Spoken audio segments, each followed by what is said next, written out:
Ok.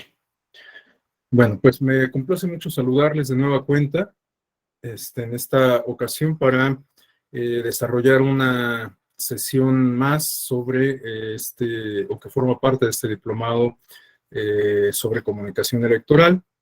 Y como lo había adelantado, estas próximas dos sesiones a mi cargo estarán dedicadas a estudiar el tema de la formación ciudadana, vinculándolo, por supuesto, con el tema central o uno de los temas centrales del diplomado, que es el de las nuevas tecnologías, en el entendido de lo que hemos venido comentando a lo largo de todas estas sesiones, ¿no? De que las nuevas tecnologías se han convertido en los medios de comunicación que distinguen a las sociedades modernas y bueno, pues es importante que sepamos cómo se ha impartido la formación ciudadana en nuestro país para saber qué nos haría falta para completar esos procesos de formación ciudadana o bien para, pues incluso detonarlos con un enfoque y con resultados mucho más palpables, más efectivos.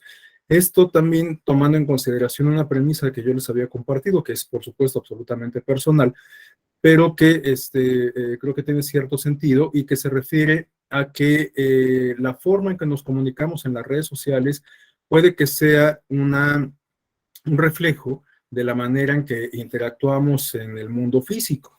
Y la manera en que nos interrelacionamos en el mundo de la realidad social, política, etcétera, pues puede que esté condicionado justamente o condicionada esta forma de relacionarnos por la manera en que hemos construido nuestra cultura política en abstracto. Es decir, esta cultura que se refiere justamente a la manera en que nos interactuamos entre nosotros mismos como parte de una comunidad política. Claro, hay muchas manifestaciones, muchas tendencias que no son exclusivas de México, sino que se pueden advertir en muchas otras partes del mundo, como a través de fenómenos como los que hemos también ya comentado, la posverdad, la infodemia, las noticias falsas, etcétera, ¿no? Pero el impacto que estos fenómenos pueden tener en una y otra latitud puede que sea diferenciado en atención justamente a las bases democráticas y sobre todo a las bases de cultura política con que cuente cada sociedad. Entonces, todo esto lo estoy planteando como preámbulo justo del tema, como preámbulo y como justificación del tema que nos convoca el día de hoy y bueno, de la próxima sesión. De acuerdo al calendario que yo tengo, está programada esta primera sesión para el día de hoy, 14 de septiembre, y la otra, si no me equivoco, hasta el 26 de septiembre. Ustedes también tienen esta información, ¿verdad? Bueno, la verdad yo no sé por qué se hizo esta calendarización. Perdón. Y bueno, en honor a la verdad tampoco es que me haya tomado el tiempo como para despejar esta duda. Y de bote pronto lo que se me ocurre es que a lo mejor se pensó en estos términos por las actividades de la Feria del Libro del Tribunal Electoral que se van a desarrollar la próxima semana.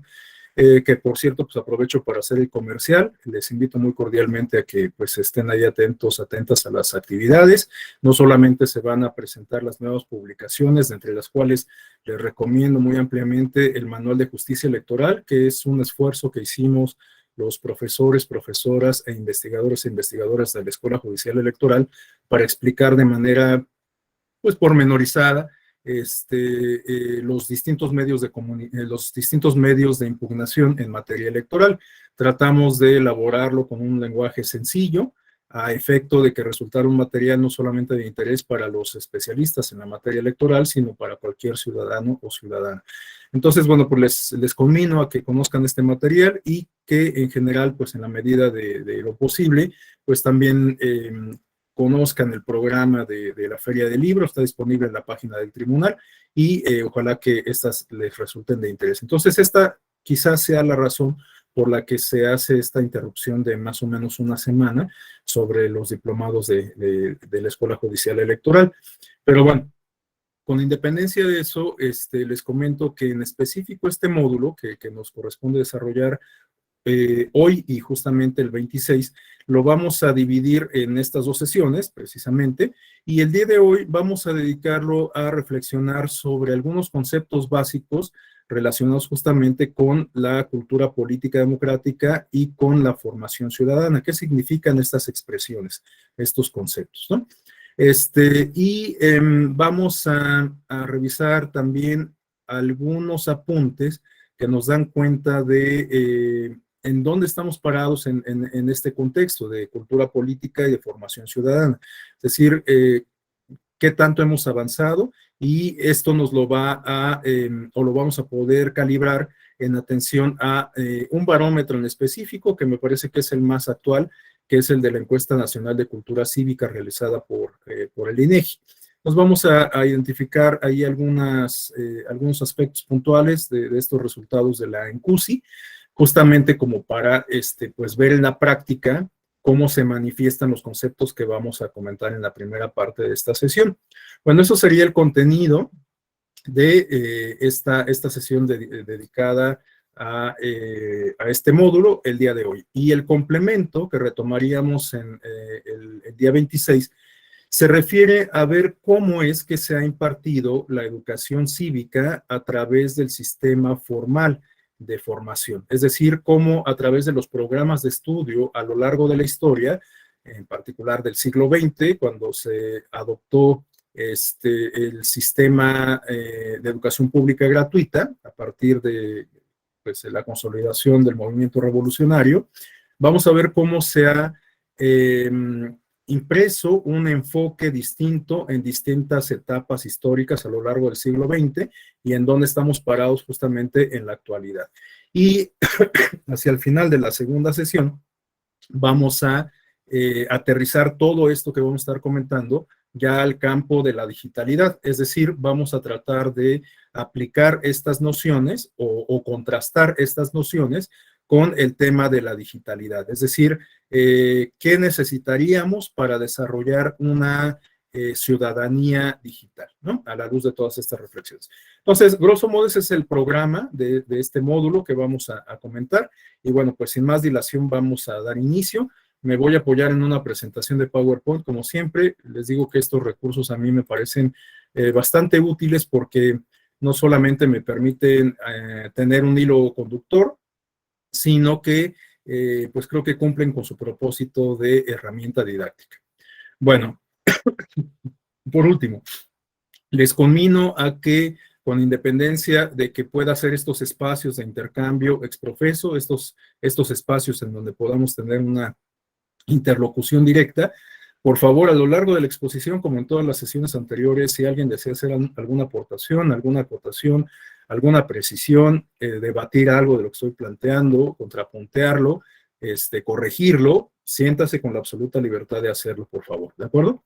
Bueno, vamos a comenzar con esta pregunta detonante, que de alguna manera, pues es las posibles respuestas, puede que guíen todo el desarrollo de la exposición.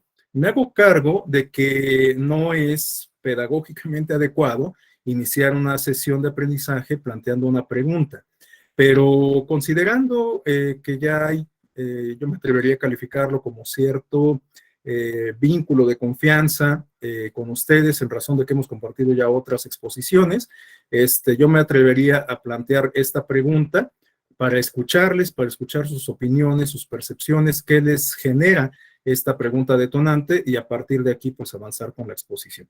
Entonces, bueno, pues, ¿quién me quisiera dar alguna opinión sobre qué significa ser ciudadano o ciudadana en una democracia? Adelante, Berenice. Pues es bueno, lo que significa para mí es una persona que participa de manera activa en todas las decisiones del país, ¿no? Incluso desde acá, desde su entorno más cercano, ¿no? Decisiones de los vecinos, ¿no? Que participe activamente, y ya de ahí para lo que sigue. Muchas gracias, Berenice. Sí, de hecho, por ahí va el punto que quiero abordar. Pero bueno, antes de proseguir, le cedemos el uso de la voz a Carlos Oropesa.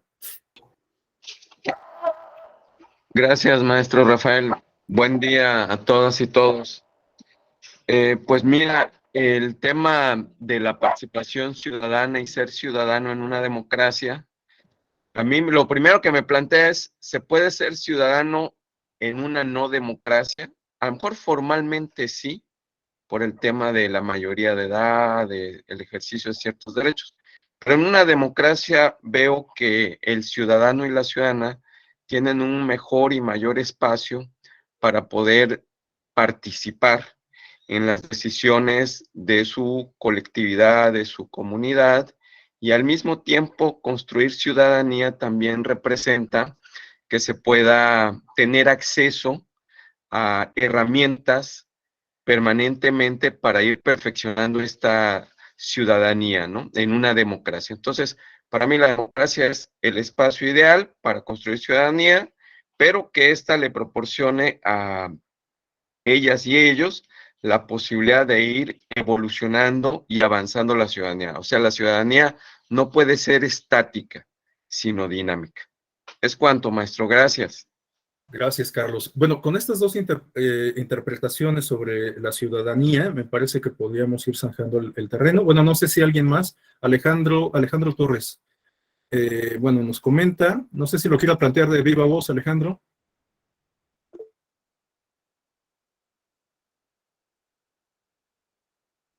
Bueno, Alejandro creo que prefiere plantearlo por escrito. Nos dice que de una manera muy sencilla se trata de tener voz y voto en la toma de decisiones de asuntos públicos y o el bien común.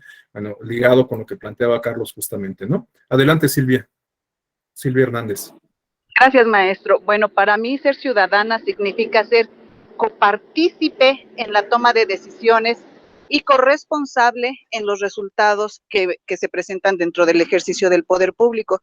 Por ello es importante que tomemos una participación en la decisión de nuestros gobernantes y también exijamos el cumplimiento de sus propuestas, o que yo siempre he dicho, promesas muchas veces utópicas. Gracias. Gracias, Silvia. Bueno, pues como pueden identificar, hay un común denominador en estas nociones que nos están compartiendo Carlos, Berenice, Alejandro, Silvia, y que se refiere a un vínculo entre el concepto de ciudadanía y la participación, ¿no? La posibilidad de incidir en los asuntos públicos. Esta noción, en términos generales, sabemos que distingue a las democracias desde su génesis, desde el modelo de democracia directa en las ciudades griegas, ¿no? Aunque hay que tomar en consideración que el concepto de ciudadanía en la democracia griega clásica, era bastante limitado en comparación con el concepto de ciudadanía que tenemos en la actualidad. De hecho, la categoría de ciudadano era bastante excluyente si tomamos en consideración que no se consideraba ciudadanas a las mujeres, a los jóvenes, a los extranjeros, a los esclavos, a los comerciantes, y por lo tanto, quienes ostentaban esta categoría pues eran únicamente los hombres adultos, que además tenían una posición social y económica que les permitía justamente tener el tiempo de participar en la discusión de las cuestiones públicas, ¿no? De la polis. Y por eso es que resultaba incluso funcional el modelo de la democracia directa. Había un grupo más reducido de personas que tomaban las decisiones en beneficio de los demás integrantes de la comunidad, ¿no?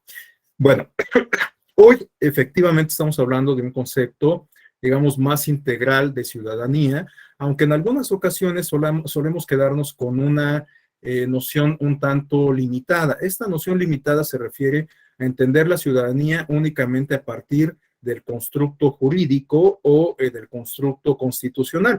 Entonces, creemos que ser ciudadano significa únicamente cumplir con los requisitos que establece para el caso mexicano el artículo 34 y el artículo 35 de la Constitución, que se refiere a justo los requisitos para ser ciudadano y los derechos que establece la propia Constitución para quienes ostentan esta categoría, ¿no? Entonces, esta noción de ciudadanía, les digo que resulta un tanto limitada, está a todas luces vinculada con la noción de democracia formal, de democracia liberal, que parte de la premisa de que la ciudadanía es la poseedora de la soberanía popular, ¿no? No vamos a entrar en muchas honduras al respecto, únicamente me limitaría a decir que, como todos ustedes saben, en los orígenes de las democracias liberales, lo que se planteó fue justamente esta idea, bueno, lo estoy planteando en términos muy generales, esta idea de reivindicación de las personas, ¿no? De alguna manera también esto es lo que detonó el desarrollo teórico de los derechos humanos. Ustedes recuerdan que, bueno, pues hay distintas categorías de derechos a lo largo de la historia que ha tenido el desarrollo de la teoría de los derechos humanos. Partimos, por ejemplo, de la noción de derechos naturales, ¿no? Se considera que las personas tenemos derechos por el solo hecho de ser personas. Después llegamos a la etapa de positivización de los derechos, en donde ya no solamente se hace este tratamiento filosófico de los derechos, sino se vincula ya a un aspecto más pragmático que plantea, por ejemplo, su exigibilidad. La principal característica, creo yo, que tienen los derechos que se incorporan a instrumentos de derecho positivo, se refiere a la posibilidad de hacerlos exigibles. Es decir, si a nosotros se nos reconoce el derecho a la educación en la Constitución, bueno, pues las autoridades del Estado están en obligación de generar las condiciones para que nosotros podamos ejercer ese derecho. Cosa diferente a cuando los derechos se quedan en este plano justnaturalista de pensar que tenemos derechos solo porque pertenecemos al género humano, ¿no? Bueno, les digo, no vamos a entrar en esa discusión porque no es objeto de esta sesión, pero solamente lo apunto para enfatizar este aspecto respecto a que, bueno, en el origen de la democracia liberal tuvimos este detonante que se refiere a la reivindicación de la naturaleza humana y que planteó justamente el desarrollo de la teoría de los derechos humanos, o que marcó la pauta para el desarrollo de los derechos humanos, o por lo menos una de ellas, una de las pautas, ¿no? Y bueno, esto también lo comento porque hoy en día resulta ineludible que vinculemos el concepto de democracia con el concepto de los derechos humanos, de los derechos de las personas, derechos individuales, ¿no? En aquellos casos en donde el sistema político no se preocupa por reconocer y proteger y generar condiciones para el ejercicio de los derechos de las personas, pues estamos hablando de un sistema político que no podríamos catalogar como democrático. ¿Están de acuerdo? En la democracia hay muchos autores de la literatura especializada como Norberto Bobbio que reconocen que la democracia es digamos, un terreno ideal para el ejercicio de los derechos y a su vez el ejercicio de los derechos puede ser un elemento que contribuya al fortalecimiento de la democracia. Y esto lo podemos explicar también a la luz de lo que ustedes comenzaron diciendo, ¿no? O sea, en la medida en que las personas participen, se interesen en los asuntos públicos, tengan una mayor incidencia en la agenda pública, pues esto evidentemente robustece la democracia en términos de participación, en términos de escrutinio del poder, en términos de vinculación entre representados y representantes, etcétera, ¿no? Entonces, bueno, hay un vínculo ahí ineludible entre la democracia y los derechos. Bueno, paso a continuación al último punto que tenemos en la lámina, que también me parece muy importante. Esto se refiere a un planteamiento que nos hace este autor también de la ciencia política, de la literatura especializada clásica, Thomas Marshall, quien plantea un concepto de ciudadanía y vinculado justamente con el reconocimiento, la titularidad y el ejercicio de derechos. Y nos dice Thomas Marshall que la titularidad de tales derechos subjetivos, individuales, pasa por tres grandes ámbitos o tres grandes universos, contextos, estadios, como ustedes lo quieran llamar. Estos grandes universos se refieren a el ámbito civil, el ámbito político y el ámbito social. Estamos hablando entonces que Thomas Marshall nos habla de que la ciudadanía no se refiere únicamente a una categoría jurídica que nos permite tener incidencia en el ámbito estrictamente político, sino que también la ciudadanía tendría que tener algunas manifestaciones en el universo, en el ámbito estrictamente social. Y aquí es donde ya empezamos a vincular el concepto de ciudadanía con el de cultura política y sobre todo con el de cultura política democrática. Es decir, la ciudadanía tendría que pasar por la adopción de conocimientos, nociones, el desarrollo de herramientas cognitivas, de habilidades y competencias guiadas por nociones democráticas, pero que se manifiesten no solamente en el ámbito estrictamente político, sino también en el ámbito social. Por ejemplo, en la familia, en espacios como la escuela. Creo que Berenice o Silvia hacían mención a el ámbito, digamos, del entorno inmediato, ¿no? Del barrio, la colonia, etcétera, ¿no? Entonces, en un momento más vamos a ver cómo es que justamente la cultura política puede tener repercusiones en este ámbito estrictamente social, ¿no? Bueno, a continuación, para completar esta idea, o mejor dicho, esta parte sobre aproximaciones conceptuales de la ciudadanía, tenemos esta propuesta que nos hace el Programa Nacional, el Programa de las Naciones Unidas para el Desarrollo. Bueno, nos dice el PNUD que podemos entender por ciudadanía un tipo de igualdad básica, esta idea es crucial, una igualdad básica que nos equipara a todas las personas. Bueno, esta categoría nos equipara a todas las personas entonces, asociada al concepto de pertenencia a una comunidad, es decir, que el concepto de ciudadanía pasa por esta vinculación, por este sentido de pertenencia a una comunidad más amplia, por lo tanto, pues se aparta del individualismo, sobre todo del individualismo exacerbado, y en términos modernos, esto es equivalente a derechos y obligaciones de los que todos los individuos están dotados en virtud de su pertenencia a un Estado nacional. Es decir, que, bueno, la ciudadanía es reconocida, esto no lo niega el PNUD, en instrumentos de derecho positivo, sobre todo en la base del derecho positivo de un contexto determinado, de un contexto nacional que se refiere a la constitución política, ¿no? La constitución política, todos lo sabemos, pues es la piedra angular de la organización social y política de una comunidad determinada en un periodo histórico, en un contexto físico, geográfico, igualmente determinado, ¿no? Bueno, a continuación tenemos lo que el propio PNUD considera los atributos de esta categoría integral de ciudadanía, es decir, cuáles son los elementos, los requisitos que distinguen a este concepto de ciudadanía planteado en términos integrales. Bueno, nos dice el PNUD que la ciudadanía entendida en estos términos tiene un carácter expansivo basado en la concepción moral y legalmente respaldada del ser humano como responsable, razonable y autónomo. Bueno, aquí está planteado en términos un tanto más sofisticados, pero recoge la noción que veíamos en la lámina previa y de alguna manera lo que ustedes también estaban planteando sobre esta pertenencia a un colectivo, sea inmediato o a un colectivo más amplio, ¿no? Podemos pertenecer a la comunidad académica de una escuela, a una colonia, un fraccionamiento, a un barrio, a una alcaldía, a un pueblo, a un estado, a una nación, ¿no? Entonces, bueno, pues aquí les digo, estamos discutiendo un aspecto un tanto, o mejor dicho, un planteamiento un tanto más sofisticado, pero que de alguna manera recoge los contenidos que ya hemos comentado.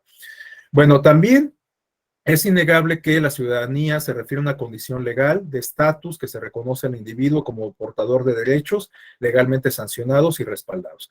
Bueno, les decía, es innegable que pasemos por esta noción legal o constitucional en la mayoría de los casos de ciudadanía, ¿no? El concepto de ciudadanía puede ser mucho más amplio, pero resulta innegable que tenga un asidero jurídico, un asidero en este caso constitucional. Si la Constitución no nos reconoce este estatus de ciudadanía, pues puede que se compliquen un poco las cosas, ¿no? Pensemos, por ejemplo, en el caso de las niñas, niños y adolescentes. En realidad, pues no son ciudadanos porque no cumplen con los requisitos que se establecen en la Constitución.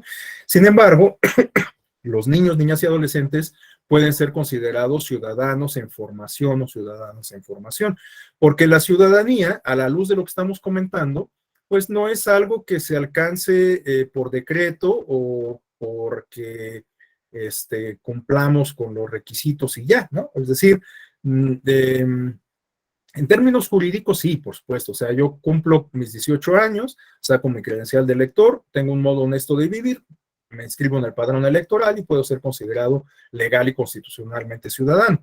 Pero les digo, esa es una visión muy limitada. La ciudadanía tendría que ser entendida en términos integrales como nos lo plantea Marshall justamente, ¿no? Bueno, entonces, por eso es importante que los procesos de educación ciudadana, los procesos de pedagogía social que busquen formar ciudadanía, formar ciudadanos y ciudadanas, pues no se inicien a los 18 años cuando adquirimos esta categoría, sino que se inicien con mucha anticipación, ¿no? Y por eso es que justamente en la sesión próxima vamos a revisar cómo es que se han llevado a cabo los ejercicios o los esfuerzos de educación ciudadana desde el sistema educativo formal, ¿no? Pero bueno, eso ya lo veremos más adelante. Otra premisa que nos plantea el PNUD, planteada en términos de atributos, se refiere a un sentido social o intersubjetivo que suele ser resultado de la pertenencia a un espacio social común. Nuevamente vemos esta mención al sentido de pertenencia, ¿no? Esto me parece sumamente importante tenerlo presente porque les digo, hoy por hoy, pues pareciera que nos enfrentamos a un fenómeno de individualismo exacerbado en donde cada quien ve por sus propios intereses sin reparar en el bien común, ¿no?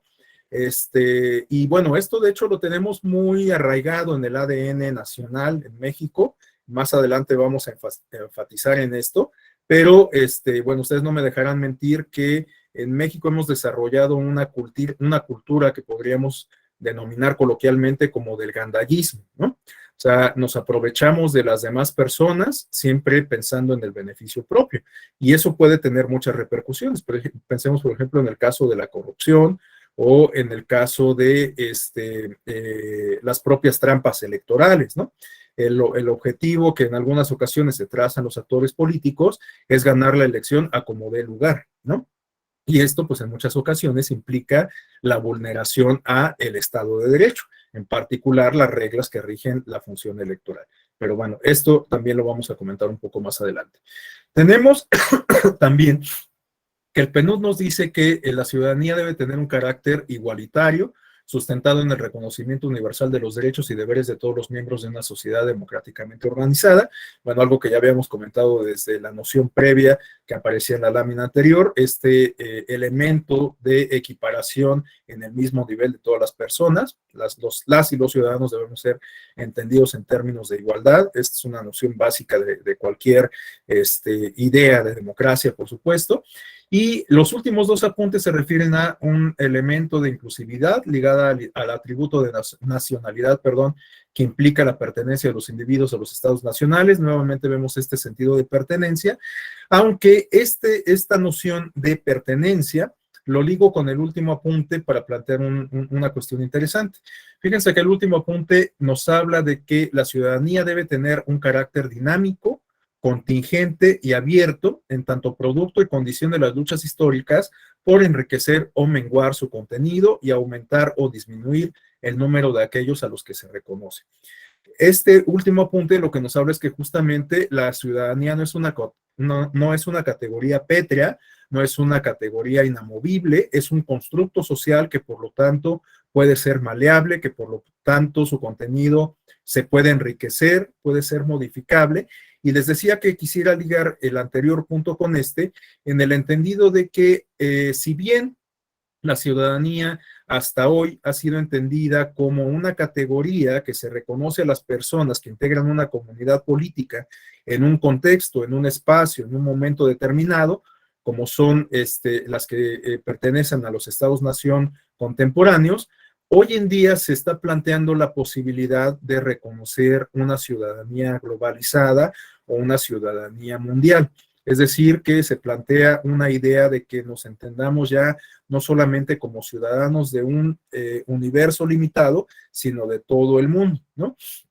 De entrada pareciera una idea un tanto descabellada, pero si lo pensamos un poco, en la práctica ya tenemos una experiencia que nos da cuenta de esto que estamos planteando, que es el caso de la Comunidad Europea. En el caso de la Comunidad Europea, pues justamente las personas no es que renuncien a ciudadanía de españoles, de alemanes, de italianos, etcétera, pero al mismo tiempo en que ejercen esa ciudadanía local, por describirlo de alguna forma, también ejercen derechos de ciudadanía, digamos, global, en el territorio de la Comunidad Europea, evidentemente. Esto también a través de representantes, como ocurre también en el ámbito local, ¿no? Pero hay también quienes consideran que este ejercicio de la ciudadanía, entendida en términos generales, globales, integrales, etcétera, está también vinculado a los grandes movimientos sociales que hoy ocupan un lugar importante de la agenda internacional. Pensemos en los movimientos ambientalistas, por ejemplo, ¿no? Todos estos movimientos para frenar o hacer conciencia sobre el cambio climático, los movimientos antibélicos, que pues bueno, se generan en todas partes del mundo, y un ejemplo, o muchos ejemplos los podemos constatar en los últimos meses a la luz del conflicto que se está viviendo en Europa entre Rusia y Ucrania, ¿no? Vemos que en distintas partes del mundo pues, han surgido muchos movimientos sociales y políticos que pues digamos que se anteponen, se contraponen, demandan el cese del fuego y la pacificación en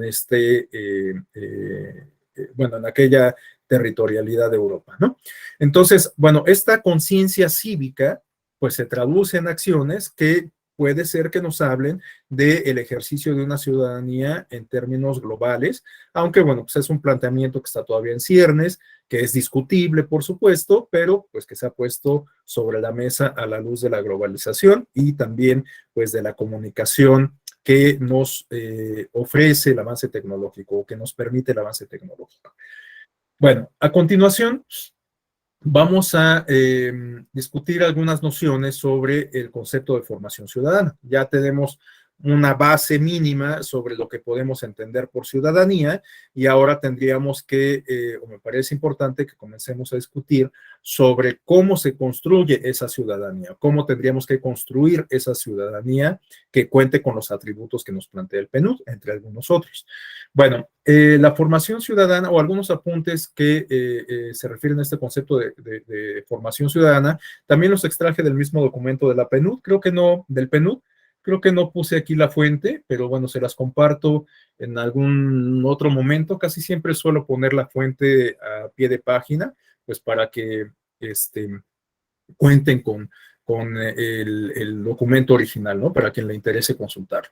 Bueno, tenemos entonces que la ciudadanía, en un contexto plenamente democrático, va más allá de un plano estrictamente formal, en el sentido de que los ciudadanos son vistos como sujetos que forman parte de una colectividad permanente y dinámica que colaboran a definir y no solamente como electores que se dan cita en las urnas cada determinado tiempo. Aquí encontramos un aspecto que me parece crucial. La ciudadanía, entendida en términos integrales, trasciende el plano de estrictamente comicial.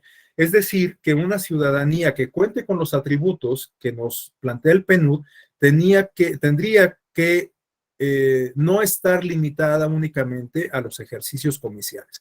Es decir, que una cosa es que nos asumamos como electores y otra cosa es que nos asumamos como ciudadanos o ciudadanas. Por supuesto, hay un vínculo intrínseco entre ambas categorías, ¿no? Pero reitero que la ciudadanía entendida en términos integrales, una ciudadanía que cumpla con estos atributos que nos plantea el PNUD, pues por supuesto que trasciende este otro plano de las elecciones, o lo cubre, ¿no? O sea, una ciudadanía integral pasa por los ejercicios electorales, pero no se limita a ellos, ¿no? Entonces, aquí está una de los planteamientos clave de este módulo. O sea, tenemos que aprender a ser ciudadanos, ciudadanas de tiempo completo y no solamente electores de ocasión. Bueno, pasamos a el siguiente apunte.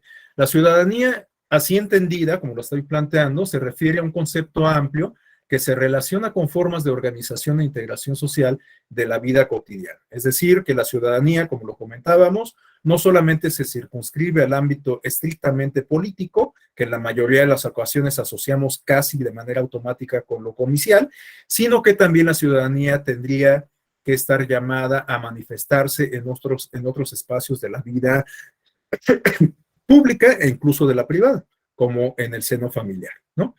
Bueno, justamente a la luz de estos planteamientos es que encuentra su origen el concepto de formación ciudadana, que se refiere a procesos en los que se aprenda a ser ciudadano o ciudadana y que por lo tanto deben iniciarse con mucha anticipación al reconocimiento jurídico de esta condición por parte del Estado.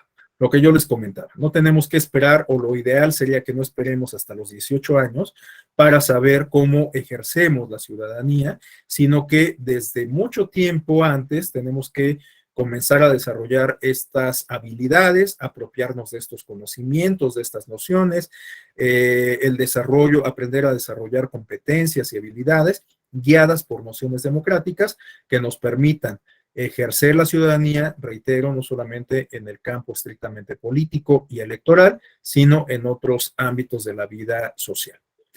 Bueno, ligado con esto, tenemos esta idea respecto a entender la democracia como una forma de vida. De hecho, el artículo 3º de la Constitución, que se refiere a la educación, hay un aspecto, hay un apunte, si no me equivoco, está planteado en el primer párrafo de este artículo 3º de la Constitución, en donde se hace referencia a entender la democracia justamente como una forma de vida. Bueno, puede que esta idea suene muy romántica, ¿no? Hay quien considera que la democracia es una forma de organización política que nos da la pauta para la construcción de un régimen con determinadas características, un régimen democrático, y no hay más, que no se puede entender la democracia como forma de vida. Pero, en opinión de su servidor, si nos quedáramos con este planteamiento de entender la democracia únicamente como una forma de organización política y no como algo que vaya más allá, pues a lo mejor no podríamos explicar algunas otras categorías que incluso pues han sido retomadas en el ámbito institucional y fundamentalmente en el ámbito académico. Estas categorías se refieren, por ejemplo, a la calidad de la democracia social, a la participación ciudadana, a la sociedad civil organizada o a la cultura política, ¿no? Si lo pensamos, les digo, desde un punto de vista limitado, de entender la democracia únicamente como una forma de organización política, pues a lo mejor varias de estas categorías no tendrían mucho sentido, ¿no? O sea, si la forma de organización política consiste en que designemos representantes de nuestros intereses a través de el ejercicio de un derecho político y se acabó, pues bueno, eso pues funciona en términos instrumentales, pero se queda en ese plano que comentábamos hace rato, ¿no? De asumirnos como electores y nada más. Entonces, pues esto soslaya, por supuesto, pues cualquier otro intento de intervención en la vida pública mediante otras formas de participación que no sean las estrictamente comiciales, ¿no? Por lo tanto, bueno, pues la participación ciudadana se ve limitada.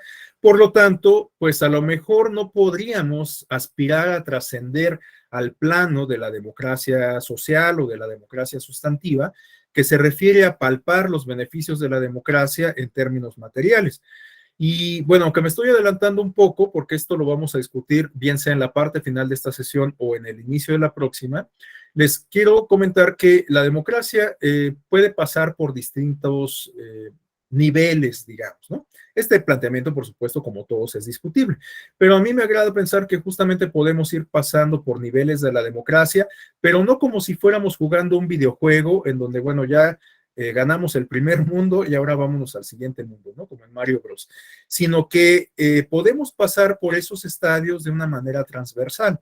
O sea, en realidad, algunas de las manifestaciones que están presentes en el plano más básico de la democracia, que es el plano formal, este plano justamente que se refiere a la designación de representantes populares mediante el voto, no es que en algún momento vayamos a renunciar a ello. En cualquier dimensión de la democracia esto va a estar presente, pero vamos a ir avanzando en otras manifestaciones, en otras prácticas democráticas que nos van a representar beneficios de otra naturaleza.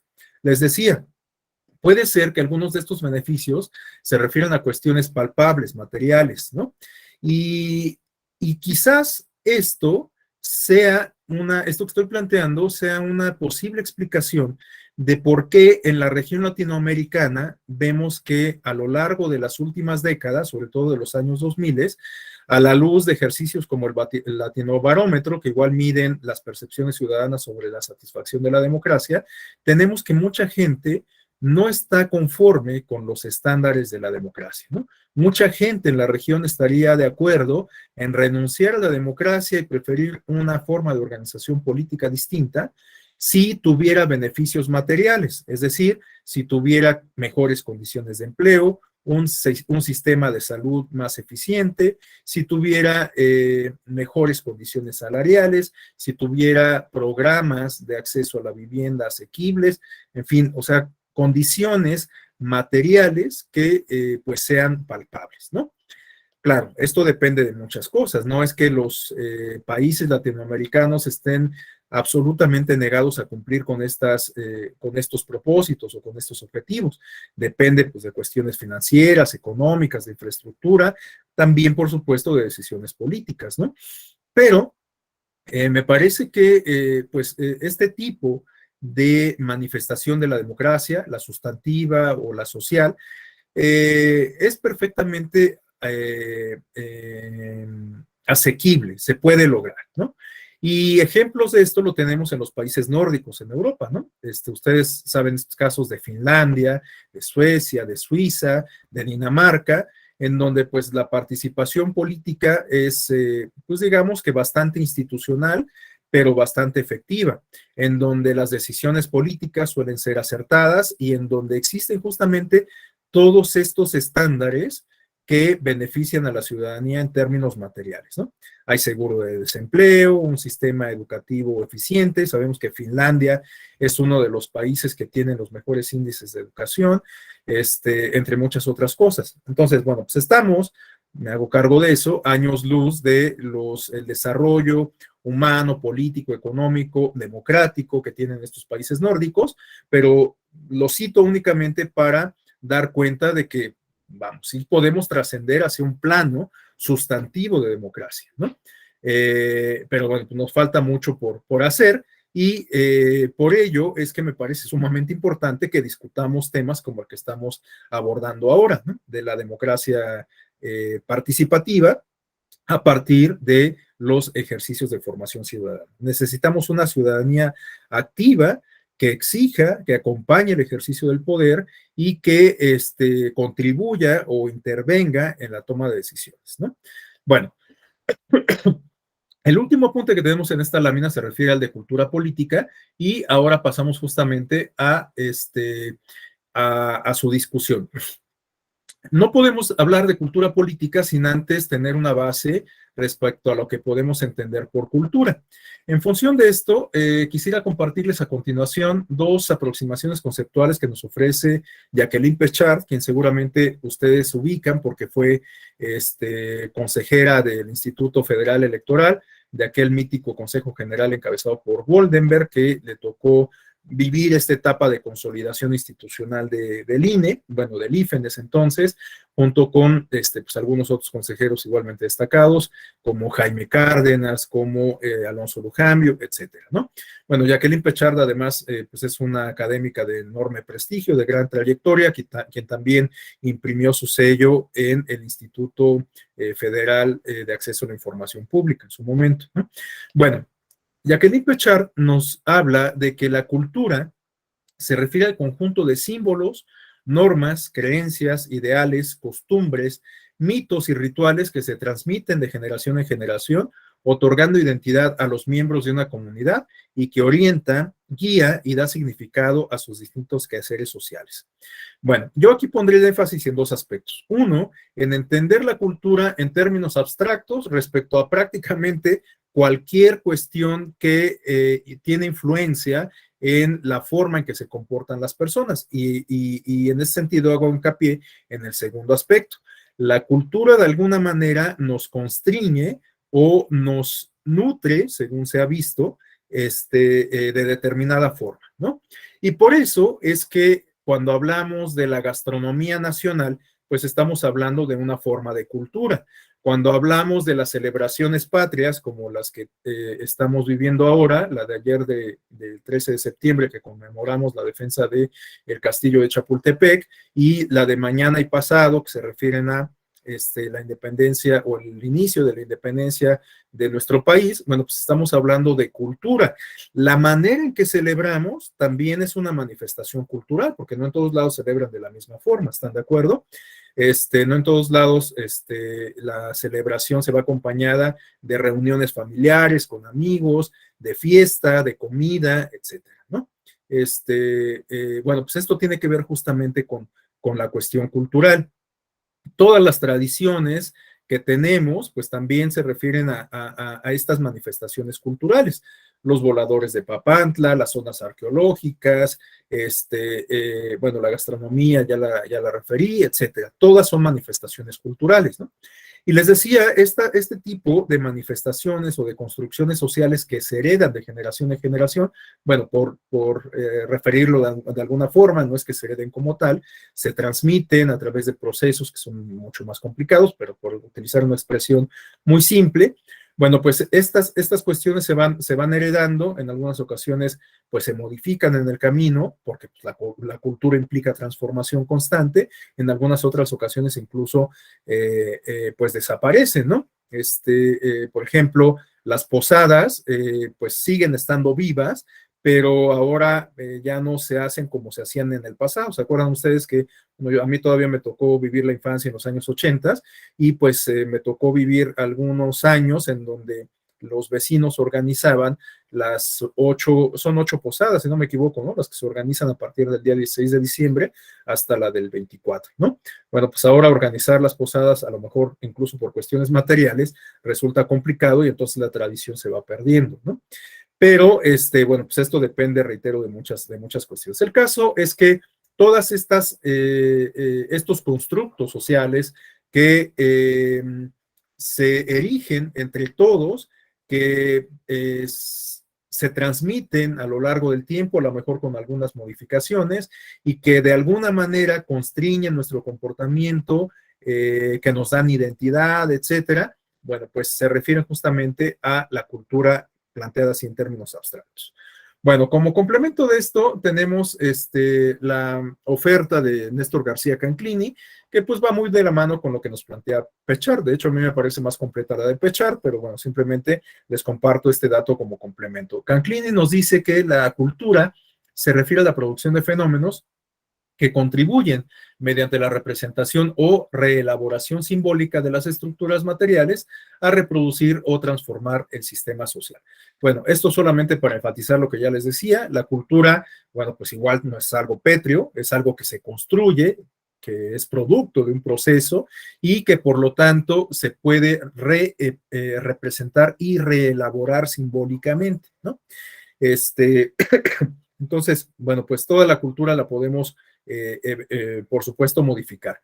Y bueno, teniendo estas bases de lo que podemos entender por cultura, ahora a lo mejor le podemos incorporar este adjetivo de lo político para entonces, pues contar con una aproximación conceptual de lo que podemos entender por cultura política. Bueno, la cultura política se refiere al conjunto de percepciones, creencias y convicciones socialmente compartidas que conforman una suerte de código de interpretación que permite a grupos específicos entender la política de una determinada manera. Desde esta perspectiva, no es dable afirmar que un país tiene más cultura política que otro, puesto que el concepto no es en sí mismo una escala, sino una forma para describir un aspecto de la vida social o política. Bueno, justamente no podemos decir que un país tiene más cultura política en comparación con otro, porque la cultura política es más bien una categoría que nos permite describir la manera en que se interrelacionan los integrantes de una comunidad política, ciudadanos y ciudadanas, representantes populares, responsables del gobierno, instituciones del Estado, medios de comunicación, organizaciones de la sociedad civil, en fin, todos los actores que integran una comunidad política y la manera en que estos se relacionan, bueno, pues nos da cuenta justamente de la cultura política, cómo se perciben unos y otros, cómo se da esa interacción, cómo se dan los acuerdos, cómo se dan los resultados. Bueno, pues todo eso pasa por el tamiz de la cultura política, ¿no? Entonces, por ello es que no podemos hablar justamente de que un país tenga más cultura política con respecto a otro, ¿no? Pues un país puede tener una cultura política con determinadas características que lo diferencian de la cultura política que se observa en otra latitud, ¿no? Pero no es que uno tenga más cultura política en comparación con otro. Lo que sí podríamos tasar es, digamos, la cultura política democrática, ¿no? O sea, qué tan sólidas son las nociones sobre democracia que distinguen un tipo de cultura política en específico versus las nociones que distinguen la cultura política de una nación distinta. Eso sí lo podríamos tasar y comparar. Y de hecho, justamente esto fue lo que hicieron estos autores que tenemos en pantalla, Gabriel Almond y Sidney Verba, en un ejercicio, en una investigación que realizaron a finales de los años 50, en 1958, y que publicaron en 1963, y que de alguna manera dio la carta de naturalización a este concepto de cultura política. De hecho, justamente la obra de Almond y Verba se llama The Civic Culture, Political Attitudes and Democracy in Five Nations. Es un estudio comparativo respecto a las prácticas y actitudes de los ciudadanos de 5 países, en los cuales se incluía México. Los otros eran Estados Unidos, Inglaterra, Italia y Alemania. Y bueno, pues de lo que se buscaba era justamente pues ver cómo era la interacción que se daba entre ciudadanos y también entre ciudadanos y sus gobernantes, ¿no? Y les decía, a partir de este estudio es que de alguna manera se incorporó en la literatura especializada este concepto de la cultura política. El desarrollo que ha tenido desde entonces, bueno, pues ha sido muy variado y bueno, no es por supuesto que antes no se haya hablado de cultura política, ¿no? Pero digamos que esta categoría cobró carta de naturalización a partir de los planteamientos que hicieron estos autores. Un ejemplo de cuestiones ligadas a la cultura política y la formación ciudadana, pues lo veíamos en los planteamientos de Thomas Marshall, que citábamos hace rato, ¿no? Bueno, este esquema que tenemos a continuación se refiere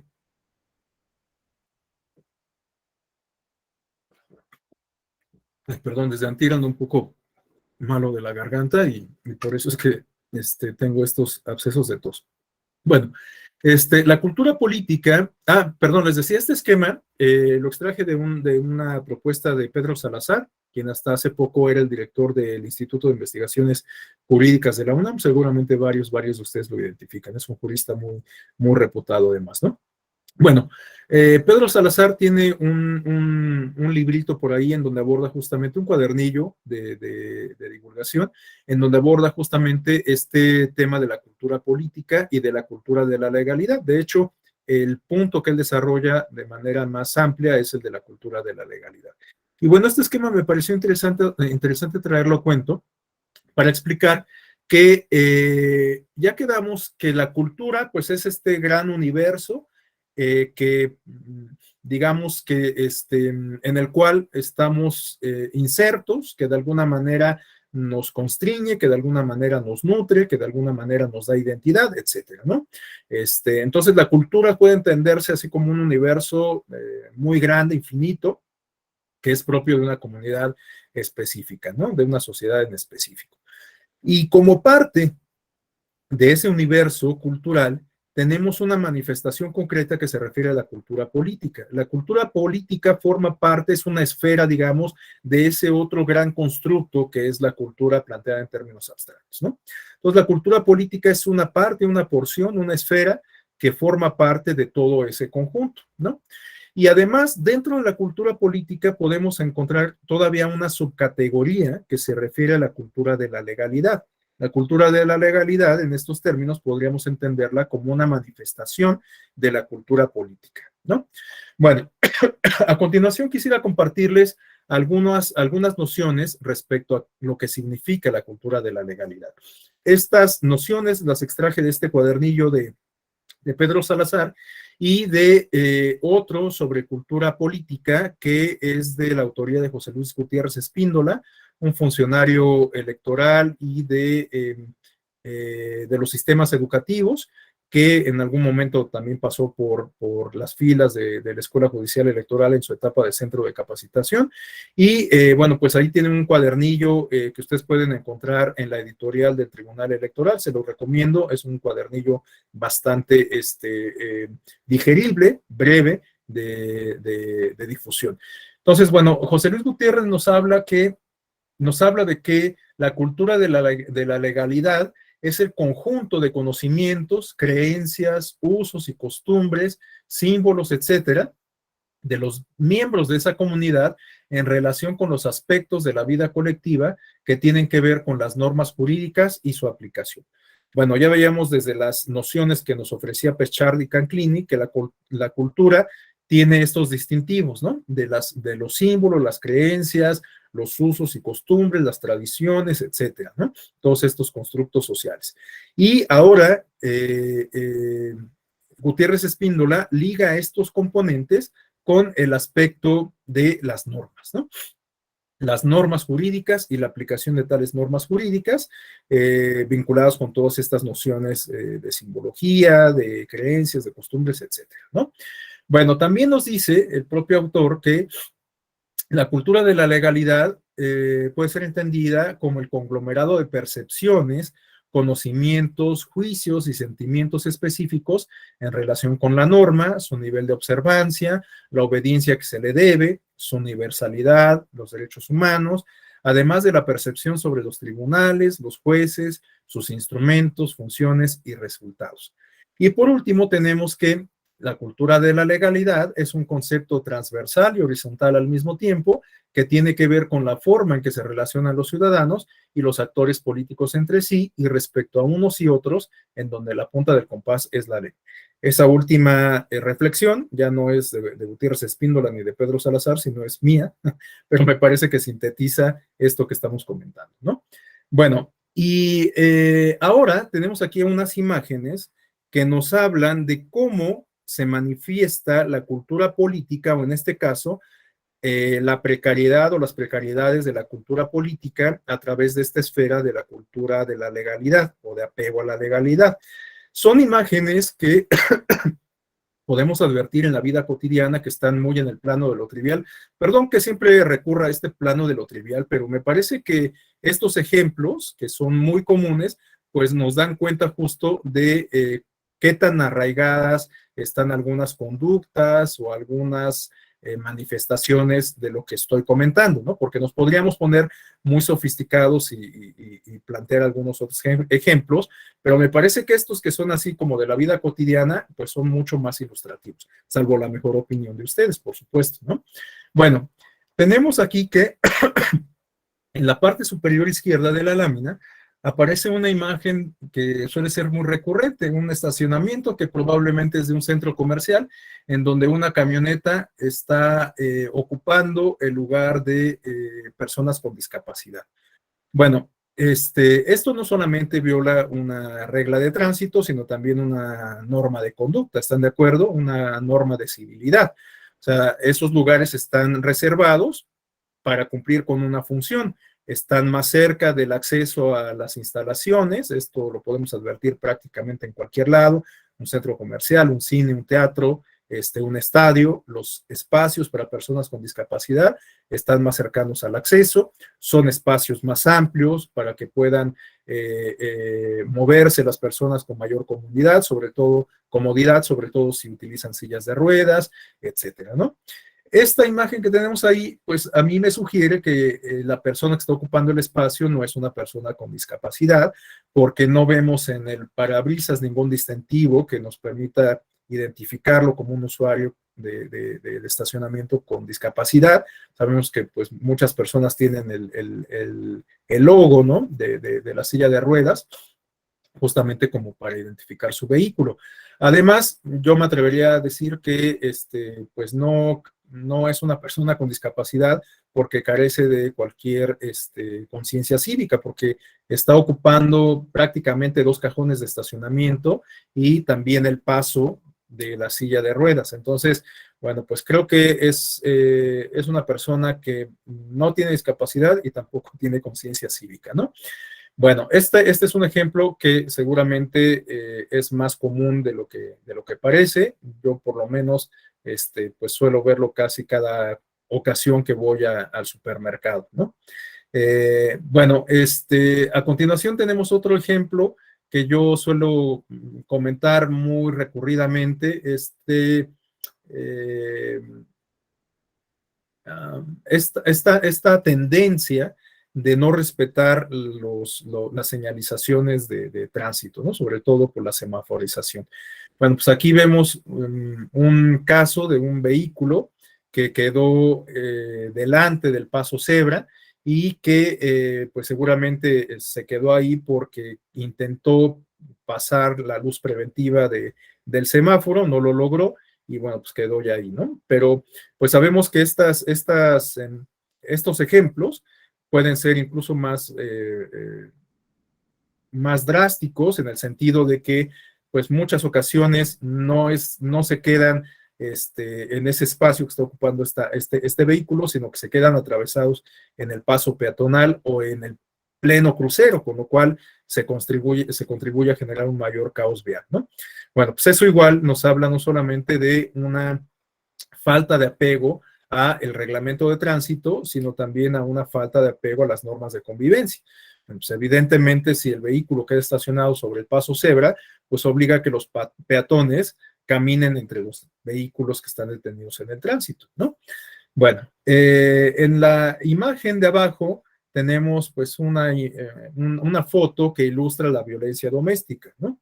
Bueno, pues igualmente, pues ahí tenemos una manifestación de una pobre cultura política y sobre todo de una pobre cultura política democrática y sobre todo de una pobre cultura de la legalidad.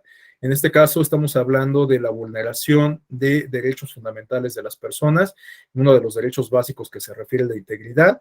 Pues bueno, en el seno familiar en muchas ocasiones se puede ver vulnerado, ¿no? De hecho, pues seguramente ustedes saben que en esta época de pandemia se disparó la violencia doméstica, incluso hubo algunas manifestaciones medibles, hubo muchas solicitudes de divorcio, muchas parejas se separaron y a lo mejor pues porque no estábamos acostumbrados a tener una convivencia permanente de pareja, de familia, y bueno, pues esto también nos tendría que plantear una reflexión interesante, ¿no? Respecto a pues de dónde parte este resquebrajamiento del tejido social, ¿no? Bueno, y la última imagen, pues es una imagen que seguramente quienes son aficionados del fútbol como yo tienen muy presente, porque pues es la imagen que nos dejó fuera del Mundial de Brasil, ¿no? Un clavado que se aventó este jugador Robben de Holanda y que significó que le marcaran un penal a favor de Holanda y bueno, pues al anotarlo nos dejaron fuera del Mundial, ¿no? Bueno, es algo que se presenta igualmente de manera recurrente en cualquier liga. Se han tomado iniciativas incluso como para erradicar este tipo de malas prácticas. Una expresión que da cuenta de estas estrategias para combatirlas, pues es la del fair play, la del juego justo.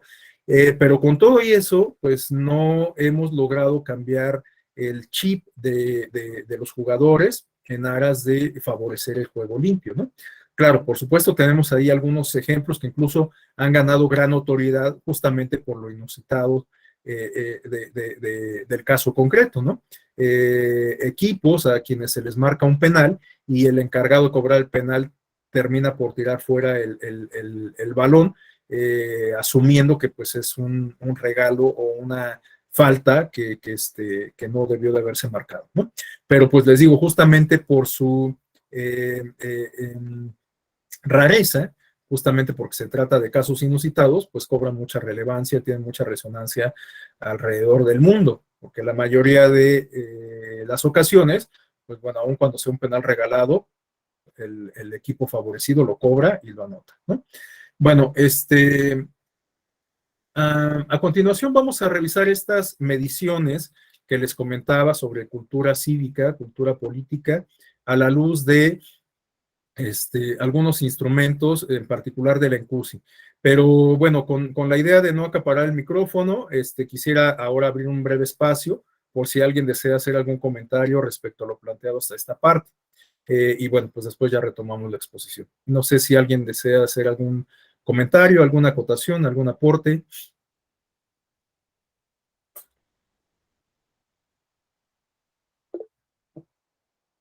Adelante, Carlos. Gracias, maestro.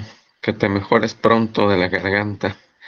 Bueno, en relación a lo que nos compartía sobre ir construyendo la ciudadanía y que esta no aparece cuando cumplimos exactamente los 18 años o en algunos países 21 años. Este es un proceso largo que Perdón, formalmente, perdón, nada más, en Argentina es a los 16. por ejemplo, así es, para allá Gracias. va mi comentario de que aquí en nuestro país ya hay algunas organizaciones, algunos partidos políticos que reconocen la militancia de los adolescentes.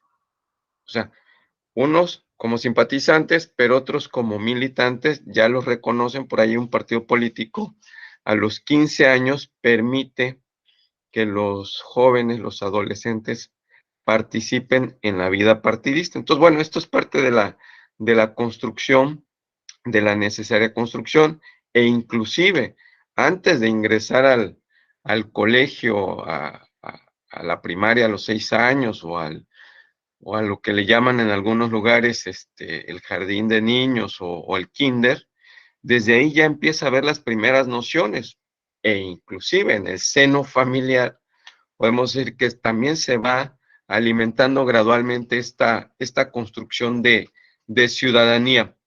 La pregunta es, maestro, es si unos a 21, otros a 18, otros a 16, independientemente de la edad, ¿cómo identificar que ese joven de 18, de 16 o de 15 pueda estar preparado realmente para ir ejerciendo esta ciudadanía?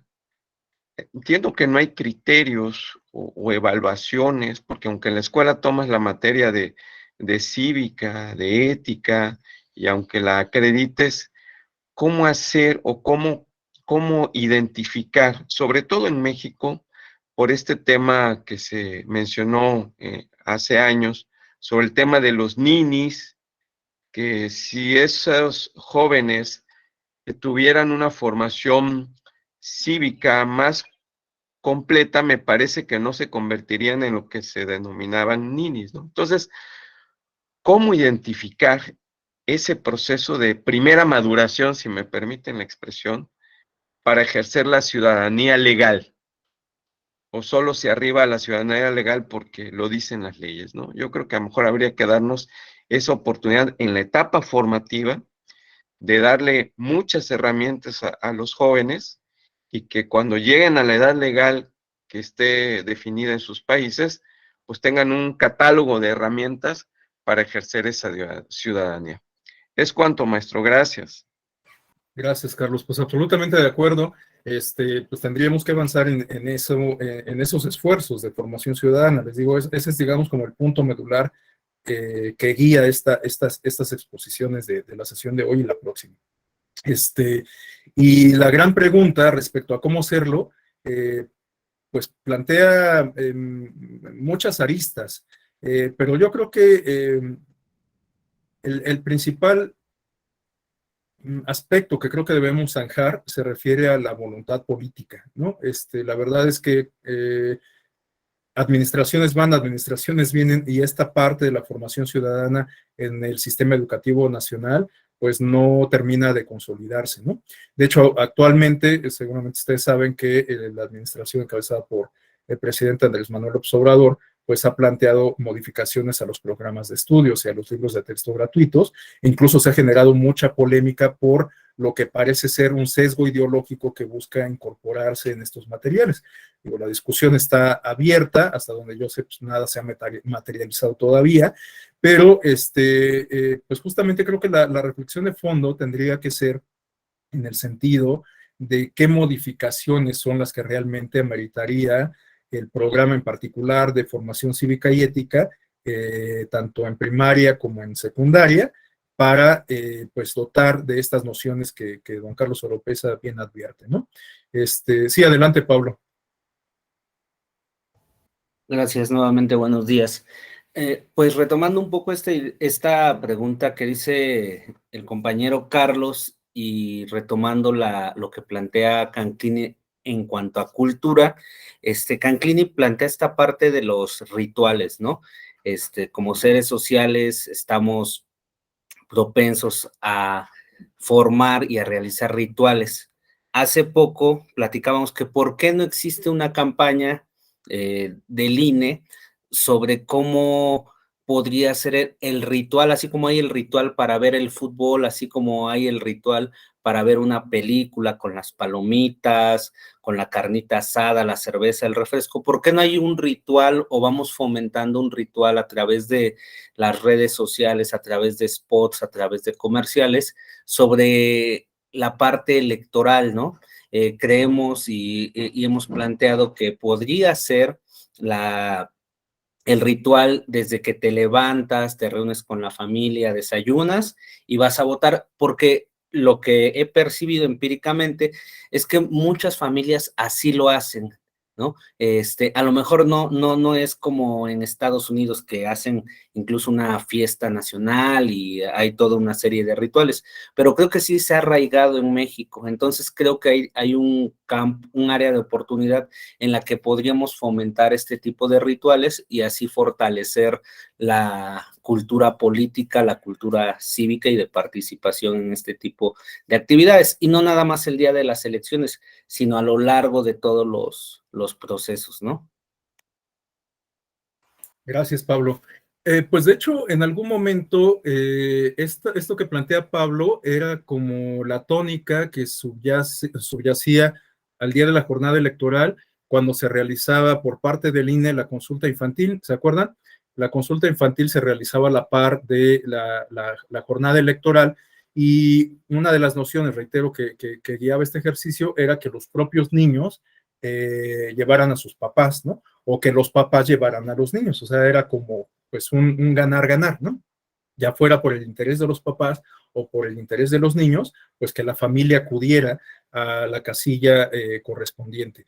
Sin embargo, esto se modificó, yo no sé si para bien o para mal, hasta hace poco pensaba que podía ser para bien, porque se desvinculó la consulta infantil de la jornada electoral. Yo pensaba que podía ser para bien porque ahora el ejercicio de consulta pues tenía un concepto distinto, ¿no? Ahora la consulta se realiza en una fecha posterior, y además, bueno, pues esto les implica como administrar, una mejor forma de administrar la carga laboral a los vocales de capacitación de las juntas distritales, que son quienes se encargan pues, de estos procesos justamente de coordinación con los funcionarios de casilla y demás para la organización de la jornada electoral en particular. Entonces, bueno, organizar la jornada electoral y aparte organizar la consulta, pues era una sobrecarga para los vocales.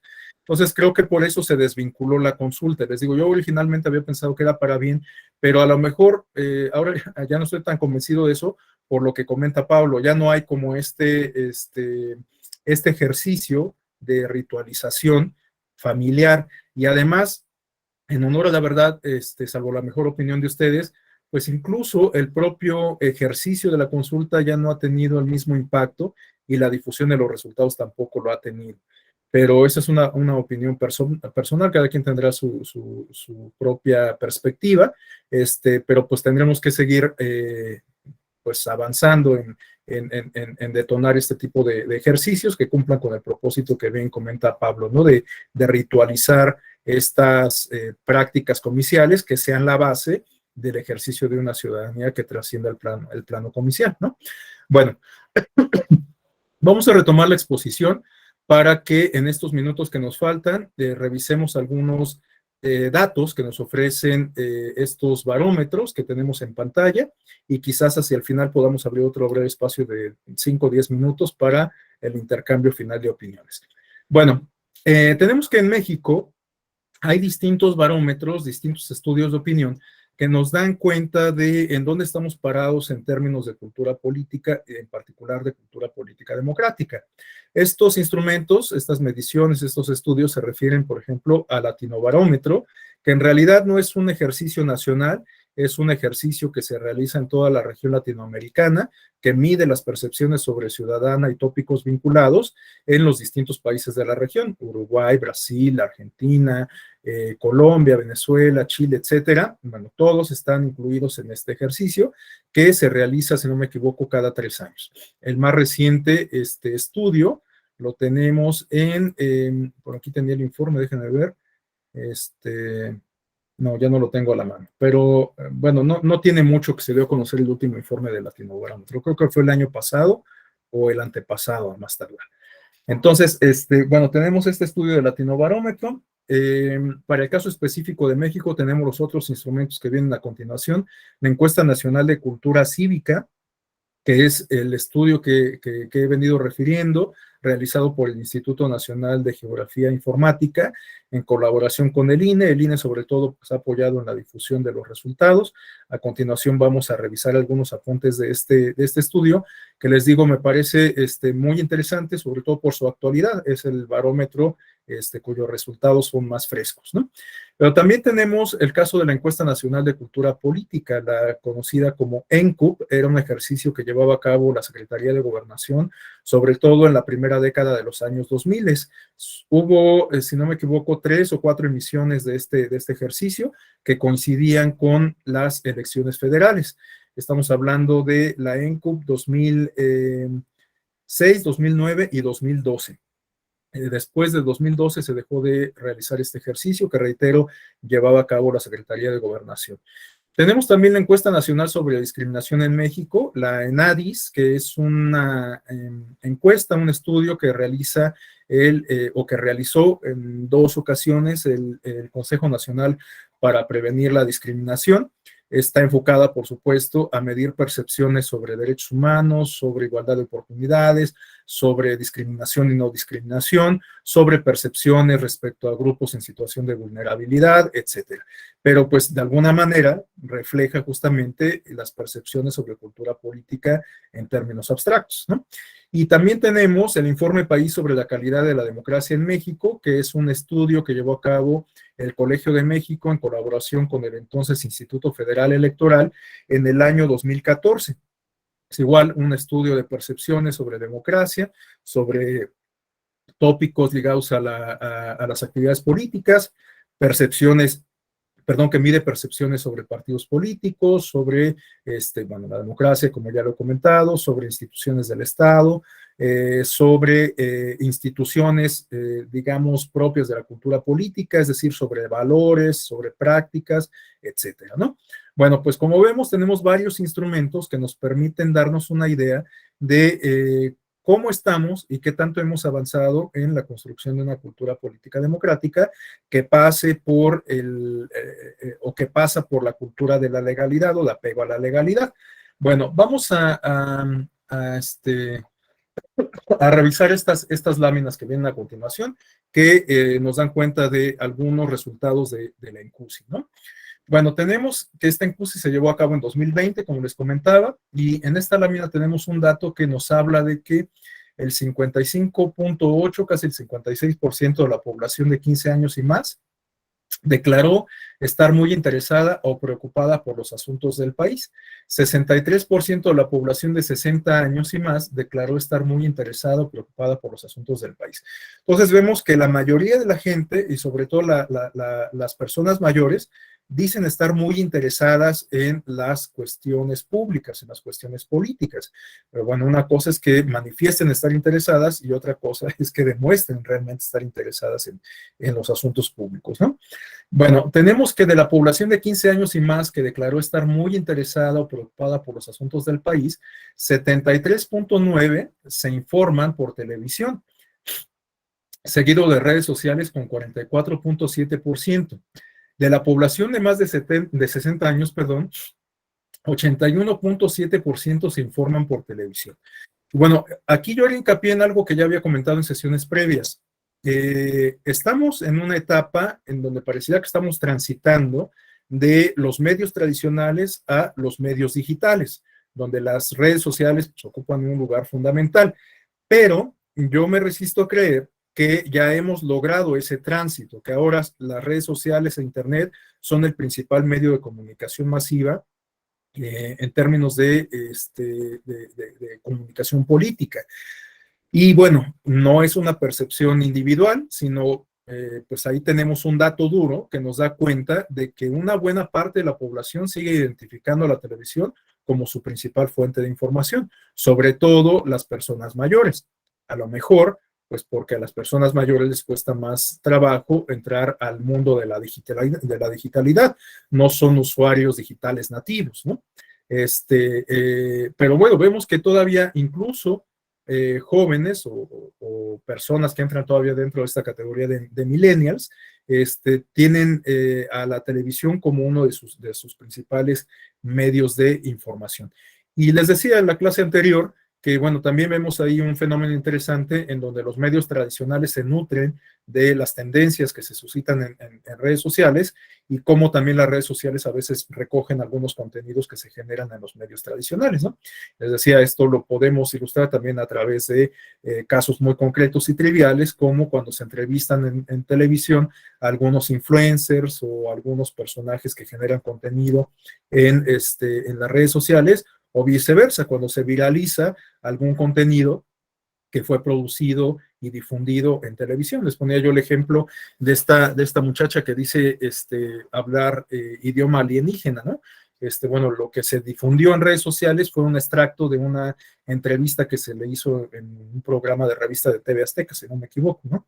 Entonces, pues vemos este fenómeno digamos que de alimentación mutua entre ambos tipos de medios de comunicación.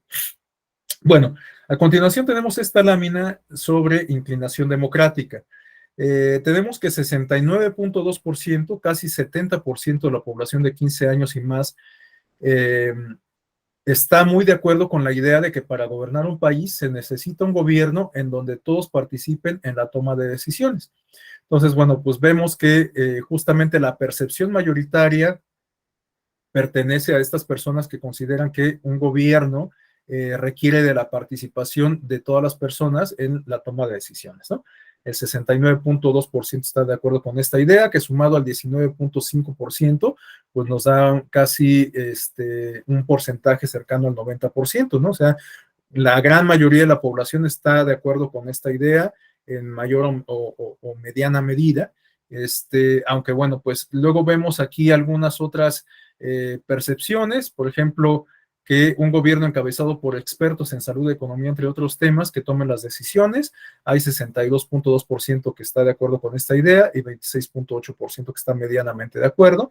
Entonces, bueno, pareciera aquí, según se vea, que tenemos un complemento o una contradicción, ¿no? El complemento se refiere a que, bueno, es una interpretación propia, por supuesto, ¿no? A que la gente está de acuerdo que se requiere que participemos todas y todos, pero que las decisiones sean tomadas por expertos que conocen sobre el tema, ¿no? Y la otra interpretación es que, la que se refiere a la contradicción, es que, bueno, pues la gente está consciente de que algunas, o tiene la idea, la noción, de que las decisiones tendrían que ser tomadas por la gente que sabe, y por lo tanto, pues eso se contrapone a esta idea incluyente de participación. Entonces, bueno, pues cada quien dará su propia interpretación a estos dos datos, ¿no? Pero reitero, desde mi opinión, pues podemos plantear estas dos posturas que parecen incluso un tanto contradictorias. Bueno, aquí tenemos una tercera medición respecto a si la gente considera o comparte la idea de que un gobierno encabezado por un líder político fuerte, o que un gobierno debe ser encabezado por un líder político fuerte. Bueno, pues vemos que la mayoría también está de acuerdo con esta postura, ¿no? O sea, el 41.5% sí considera que el gobierno debe estar encabezado por una figura política fuerte, ¿no? Que sumado al 36%, pues nos da ya un 77%, casi, bueno, 77.5%. O sea, la mayoría de la gente está de acuerdo en que un gobierno debe ser encabezado por un político fuerte. Esto igual por lo menos le podemos dar dos interpretaciones, una digamos positiva, optimista, y otra a lo mejor no tanto. La optimista estriba en que pues a lo mejor la gente sabe que necesitamos de un liderazgo, ¿no? O sea, si el jefe de la nación es una persona débil, que no toma las mejores decisiones, que se deja llevar por los vaivenes políticos, que no tiene una postura firme, pues a lo mejor es algo que no es bien visto por la mayoría de la población. Pero la postura contraria, pues igualmente termina por contraponerse a esta primera opinión mayoritaria. O sea, si tenemos un líder fuerte, infranqueable, que incluso puede tener alguna tendencia autoritaria, pues dejaría fuera justamente esta posibilidad de que la mayoría de la gente participe en la toma de decisiones, ¿no? Entonces, bueno, pues tenemos igual por lo menos dos interpretaciones de esta percepción. Y bueno, tenemos por último una medición respecto a esta idea sobre si un gobierno debería estar encabezado por militares. Bueno, aquí el consuelo que nos queda es que la mayoría considera que no, que un gobierno debería dejar fuera a los militares, pero me preocupa justamente este porcentaje de acá, o sea, entre el 16.6 y el 23.5%, estamos hablando de casi el 50%, bueno, el 40% de personas que estarían completa o parcialmente de acuerdo en que el gobierno esté encabezado por militares. O sea, a mí me preocupa que una buena parte de la población esté predispuesta, esté abierta a que en el gobierno se incorpore o que participe, que participen las fuerzas castrenses, ¿no? Les digo, el consuelo que nos queda es que la mayoría opina que no, que tendríamos que dejarlo fuera, ¿no? Pero este porcentaje realmente me resulta bastante revelador.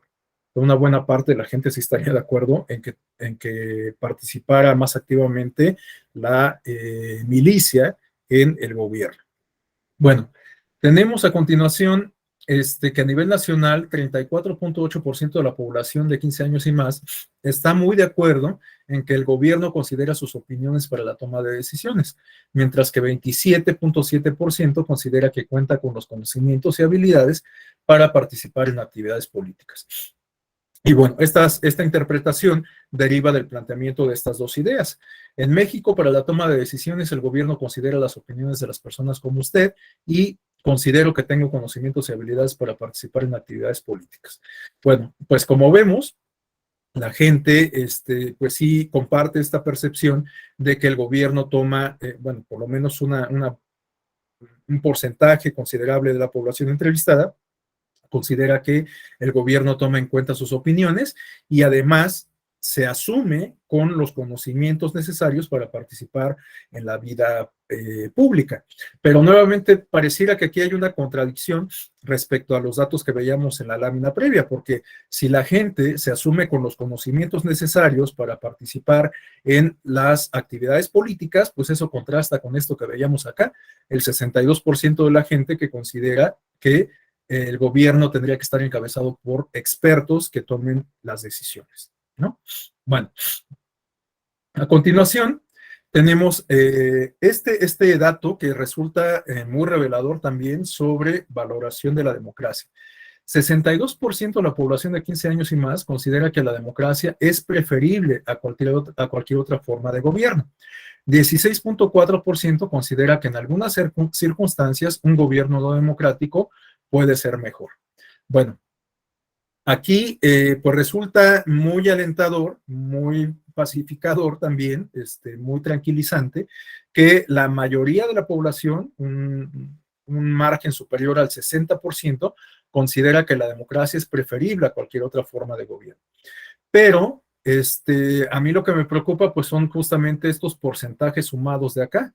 O sea, la gente que en algunas circunstancias preferiría un gobierno no democrático y la gente que es indiferente, que le da lo mismo que el gobierno sea democrático o de otro tipo. Estos dos porcentajes, pues igual 16 más 14, nos da un porcentaje alrededor del 30%, un poquito más del 30%, que pues o no le importa la democracia o incluso podría en determinadas circunstancias renunciar a la democracia, ¿no? Digo, sí resulta alentador este dato, pero también resulta, salvo la mejor opinión de ustedes, resulta preocupante el porcentaje sumado de estos dos rubros, ¿no? Bueno, a continuación, también hablando sobre satisfacción con la democracia, tenemos que la INCUSI estima que a nivel nacional 52.7% de la población de 15 años y más que sabe o ha escuchado lo que es la democracia, manifestó sentirse muy o algo satisfecha con la democracia que se tiene hoy en México, mientras que 46.8% de la población declaró sentirse poco o nada satisfecha. Entonces, este dato también es muy revelador porque prácticamente estamos hablando de que aun cuando la mayoría de la gente, de acuerdo a la lámina que veíamos antes, prefiere un gobierno democrático, esta lámina nos da cuenta de que prácticamente la mitad de la gente no está de acuerdo, no está conforme con la calidad de la democracia que tenemos. Y la otra mitad pues sí está de acuerdo con ella, ¿no? Entonces también es un dato muy revelador, porque pues puede que explique justamente el porcentaje de la población que estaría de acuerdo de renunciar a la democracia, en determinadas circunstancias. Entonces este dato sin duda resulta también muy inquietante, ¿no? Y nos habla justamente de qué tan satisfecha está la ciudadanía con la democracia. Sin embargo, bueno, dicen que consuelo ¿cómo es? Mal de muchos, consuelo de tontos, ¿verdad? Pero bueno, esto lo comento porque tenemos que no es una percepción que prive solamente en México. En toda la región latinoamericana, de acuerdo a esta tabla que nos ofrece Latinobarómetro, hay una ambivalencia que se manifiesta a lo largo de los años respecto a la satisfacción de la democracia en los distintos países de la región, ¿no? Vean que durante las últimas décadas hay, digamos, estas variaciones de satisfacción con la democracia en los distintos países de la región latinoamericana, ¿no? Bueno, aquí, como pueden advertir, están referidos El Salvador, Uruguay, Guatemala, Brasil, etcétera. Vemos que en el caso de Nicaragua y Argentina se observa una disminución reciente entre 2018 y 2020 y están marcados en la parte final de la lámina aquellos casos en donde advertimos una disminución muy significativa, ya un tanto preocupante, de la democracia en países como Ecuador, Colombia, Panamá, Venezuela, Honduras, ¿no? Y bueno, pues esta tabla creo que se entiende mejor a la luz de este diagrama que tenemos acá, ¿no? Vemos que pues aquí en esta línea se observa justamente la ambivalencia que yo les comentaba, ¿no? O sea, como en ocasiones pues pareciera subir en general el promedio de satisfacción con la democracia y luego va a la baja, luego hay algunos repuntes, luego más o menos se mantiene, pero pareciera como que la tendencia va más bien a la baja, ¿no? Vean que el punto más alto lo alcanzamos en promedio en 2001, con 19 puntos, y actualmente pues no hemos logrado recuperar esta barrera ni siquiera del 17-16%, ¿no?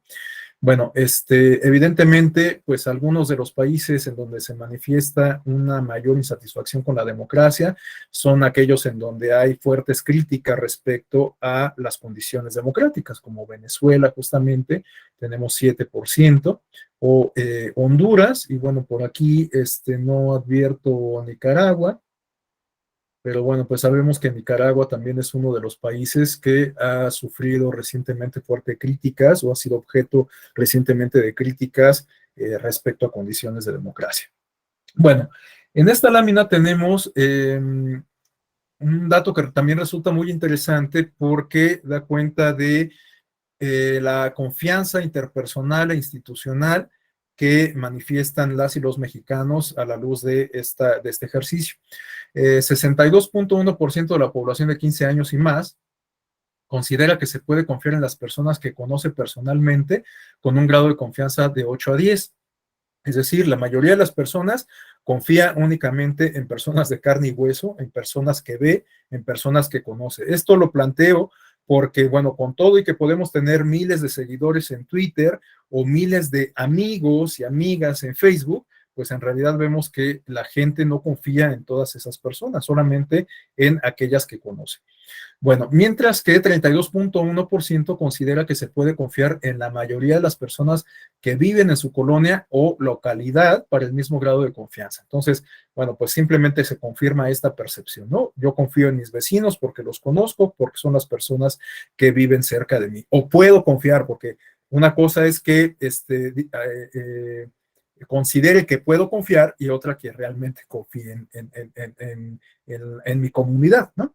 Bueno, entonces tenemos que la mayoría de las personas confía en aquellas que conoce personalmente, la mayoría de las personas que viven en su colonia o localidad.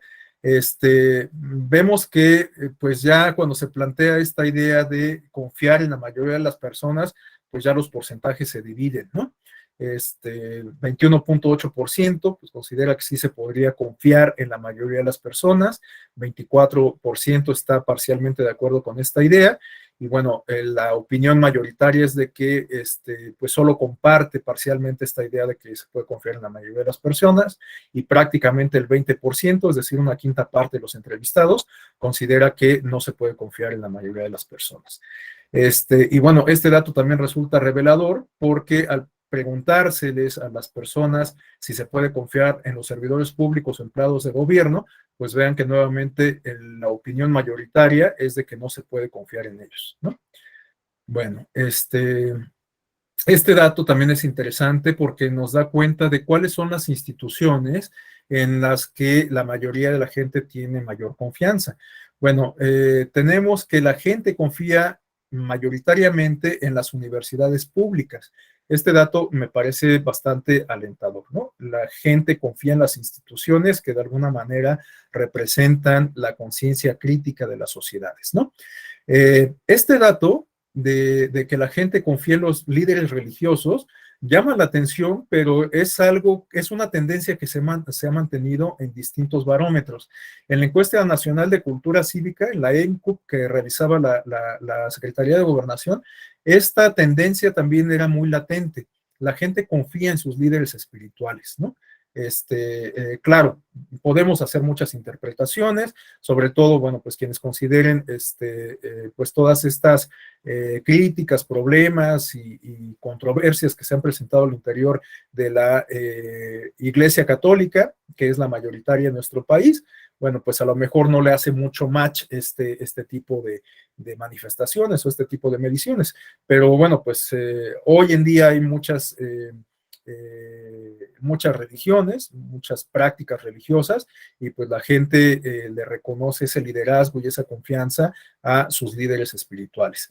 Bueno, en cuanto a los medios de comunicación, pues vemos que realmente muy poca gente le tiene plena confianza a los medios de comunicación, pero también es muy poca la gente que no confía nada en los medios de comunicación. En realidad, pues la mayoría de las personas declara confiar parcialmente en los medios de comunicación. Bueno, los grupos de vecinos vemos que solamente el 10%, un porcentaje apenas superior, confía plenamente en sus grupos de vecinos. Esto contrasta con los datos que veíamos hace rato, ¿no? De que, por eso les decía, una cosa es que yo declare que puedo confiar en mis vecinos y otra cosa es que confíe en los vecinos, ¿no? Vemos que aquí solamente el 10.3% confía en sus vecinos. Bueno, pero resulta alentador que la postura mayoritaria confíe parcialmente en sus vecinos, ¿no? El 41.2%. Bueno, la gente confía poco en las organizaciones sociales, en los empresarios, pues igual confía muy poco, en los sindicatos confía muy poco, y este dato también es muy consistente, no solamente en México, sino en la región latinoamericana. La gente no confía en los partidos políticos, ¿no? Solo el 2.5%, en este caso, de acuerdo al resultado que nos arroja este estudio de la ENCUSI, solo el 2.5% de la población entrevistada manifiesta mucha confianza a los partidos políticos, y vemos que la mayoría de la gente no le tiene nada de confianza a los partidos políticos o le tiene apenas un poco de confianza, ¿no? Este 38 sumado a este 38 son 76% de personas que no confían en los partidos políticos o confían apenas un poquito, ¿no? Bueno, esta lámina la vamos a retomar en la próxima sesión para explicar con un poquito de detenimiento estas dimensiones sobre democracia que yo les comentaba hace rato, cómo pues actualmente estamos en la democracia formal, que se refiere a esta democracia liberal o procedimental que estriba en la posibilidad de de que designemos representantes mediante el voto, pero cómo eventualmente podríamos trascender estos otros planos de la democracia hasta alcanzar este estadio de la democracia sustantiva, esta democracia que se refleje incluso en cuestiones materiales, en beneficios palpables para la población. Pero bueno, esto les digo, lo vamos a retomar la próxima sesión, que como lo había adelantado, estará fundamentalmente dedicada a estudiar, a explicar o a describir de manera general cómo se han adoptado ciertos enfoques en distintas etapas del siglo XX y bueno, en la actualidad, para impartir la educación cívica desde el ámbito formal, a través del sistema educativo del Estado. Bueno, pues hasta aquí dejaría yo la exposición a mi cargo, con la idea de que si alguien desea hacer algún comentario de cierre en estos 10 minutos que nos quedan, pues lo haga con absoluta libertad.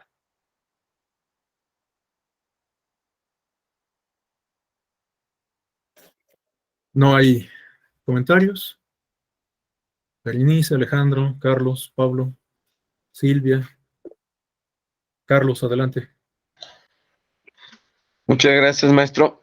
Entonces, esta presentación la vamos a seguir usando para tu siguiente presentación. Ah, ok. Porque si me haces favor, te la voy a solicitar por correo. Pero bueno, pasando al comentario de cierre, bueno, muchas gracias por la presentación. Quisiera compartir con ustedes este tema de la calidad de la democracia y por qué en estas encuestas se lee efectivamente que se ha perdido en la región latinoamericana como este deseo de seguir construyendo democracia, porque no se ha materializado en sus vidas cotidianas en un bienestar que signifique una mayor calidad de vida. Tú nos planteabas el ejemplo de otras democracias nórdicas, principalmente Finlandia, Suecia, Noruega, Dinamarca, que tienen prácticas democráticas, pero la gran diferencia es que su condición de ingreso per cápita y sus condiciones de bienestar social en un estado de bienestar donde tienen garantizadas muchas cosas con sus impuestos, cosa que no pasa de este lado del planeta, pues vemos que allá la calidad de la democracia es distinta. No quiero decir mejor o peor, pero sí diferente. Entonces, hay una pulsión latente en nuestro subcontinente de que no hay satisfacción con esta democracia. Ojo, a lo mejor no es con la democracia, sino con la democracia efectiva que hemos construido. Y en el colectivo, pues hay un deseo de exigir que esa democracia tenga una mayor calidad, que esa democracia nos acerque a lo mejor a lo que han construido las democracias nórdicas, que se palpe, se perciba en lo cotidiano, que tengo una mejor calidad de vida y que tengo más instrumentos para interactuar en la sociedad. Y esta última parte que es muy interesante, donde nos hablas de las instituciones, cómo las calificamos, desde los líderes espirituales que tienen mejor calificación, por ejemplo, que los partidos políticos. O si vamos a la parte que se mide a los poderes, al poder legislativo, al poder judicial, pues también vamos a ver que ahí la sociedad está muy, muy insatisfecha con la actuación. Entonces, por un lado puede parecer contradictorio, pero creo que por el otro es, sí queremos democracia, pero a lo mejor no la calidad de la democracia con la que hemos podido construir hasta el día de hoy. Es cuanto, maestro, compañeras, compañeros. Buen día, gracias. Muchas gracias, Carlos. Pues sí, en efecto, de hecho, estas reflexiones de cierre que nos plantea Carlos, pues nos daría la pauta justo como para retomar la exposición en la próxima sesión. No sé si alguien más desea hacer algún comentario. Bueno, si no hubiera más comentarios, no me resta más que de nueva cuenta agradecerles el favor de su atención. Espero que pues estas reflexiones les sean útiles, que contribuyan a cubrir las expectativas que se plantearon al ingresar a este diplomado. Y bueno, pues por mi parte sería todo. Les deseo un excelente día, un excelente fin de semana y unas muy placenteras fiestas patrias. Nos vemos entonces la próxima sesión. Muchas gracias. Muchas gracias. Gracias. Que se Hasta luego. mejore. Saludos a todas, a todos. Saludos, Pablo, compañeros, compañeros. Buen día.